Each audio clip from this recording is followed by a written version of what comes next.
যদি শেখ হাসিনা ফেরে বা তো ফিরতে পারে, যদি ফিরে আসলে কাদের বেশি বিপদে পড়বে বলে মনে হয়?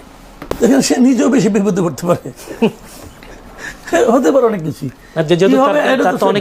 আমি বলতে পারবো না, বাট একটা জিনিস হলো আমি কিন্তু কতগুলো সম্ভাবনার কথা বলছি। যে ধরেন হাইপোথেটিক্যালি, ধরেন উনি ফিরল, হয়তো সকল সম্ভাবনাকে আমি বাদ দিলাম, সব কিছুকে বাদ দিয়ে বললাম যে উনি প্লেনে করে কীভাবে প্লেনে ফিরল, এয়ারপোর্টে উনি যেদিন আসবেন সবাই জানলো, তাহলে কি হবে? তাহলে ওনার তো অনেক কর্মী সমর্থক আছে, আওয়ামী লীগের লোকজন তো আছে বাংলাদেশে। আওয়ামী লীগকে আপনি রাজনীতি করতে দেন বা না দেন, দিতে চান বা না চান, এর উপর তো নির্ভর করবেন এই লোকগুলো বাংলাদেশে আছে। এদেরকে আপনি বঙ্গোপসাগরে নিয়ে ফেলে দিতে পারবেন না, এরা কর্পূরের মতো উবেও যাবে না। তো তারা যদি ওখানে যায়, গেলে কি হবে? গেলে একটা ম্যাসাকার অবস্থা হয়ে যাবে। 23 তারিখে ওনাদের প্রতিষ্ঠা বার্ষিকী। কই অনলাইনে কে জানি কি বলছিল, প্রতিষ্ঠা বার্ষিকী পালন করো, কি পালন করবো তাও বলে নেই কিছু। তাতেই দেখেন গভর্নমেন্ট 6 জেলায় আর্মি নামাই দিছে, বিজেপি নামাইছে। এখন তার মানে কি হয়েছে? পুলিশের উপর গভর্নমেন্ট নির্ভর করতে পারে নাই। তো এটা তো আমি মনে করি যে এক ধরনের ভীতি, এবং এই ভীতিটা একদম অমূলক ভীতি, সেটা আমি হয়তো ভাবতে পারি, কিন্তু গভর্নমেন্ট তো ভাবে নাই।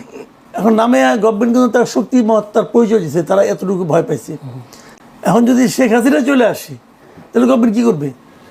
গভর্নমেন্ট বলতে ঠিক আছে, ওখানে কেউ যাইতেই পারবে না, ওখানে 144 অথবা আপনি কারফিউ দিয়ে দিলেন, ধরলাম, সবই ধরলাম, যে তারপর সে আসলো। এখন বলবেন যে না, তাহলে এত সে বোকা হবে না, আসবে না। শেখ হাসিনা আপনি হাজার সমালোচনা করেন ভাই, কোনো সমস্যা নাই, কিন্তু সে যে একজন সাহসী মহিলা, এটা কিন্তু আপনি অস্বীকার করতে পারবেন না। তার কিন্তু ভাই সাহস আছে। 1/11 সময় দেখছি আমরা, আমেরিকা চলে গেছে, আমেরিকা থেকে তারা সবাই বলছে আপনি যায়েন না, সে কিন্তু দেশে চলে আসছে। তো এখন সাহস, দুঃসাহস অনেক কিছু হতে পারে।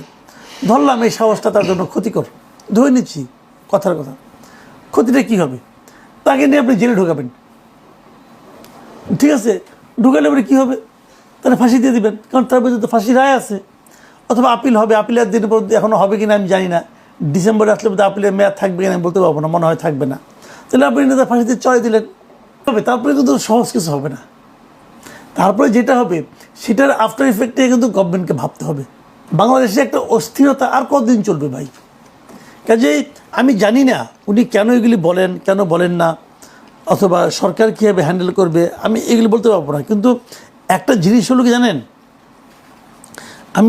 আমি নিজে সবসময় মনে করি যে দেশে অস্থিরতা বেশি দিন থাকা ঠিক না।